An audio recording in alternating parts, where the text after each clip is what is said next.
ഭാഗ്യവതിയമ്മ. ജപമണിമാലകളിൽ ഉയരും നന്മ നിറഞ്ഞവളമ്മ.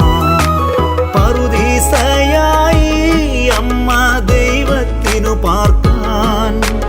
പുണ്യാശ്രമമായി അമ്മ ഈശോയ്ക്കു വളരാൻ. പറുദീസയായി അമ്മ ദൈവത്തിനു പാർക്കാൻ.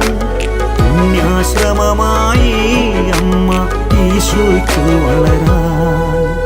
അമ്മേ, എൻ്റെ അമ്മേ, എൻ്റെ ഈശോയുടെ അമ്മേ. അമ്മേ, എൻ്റെ അമ്മേ, എനിക്കീശോ തന്നൊരമ്മേ. Ave Maria.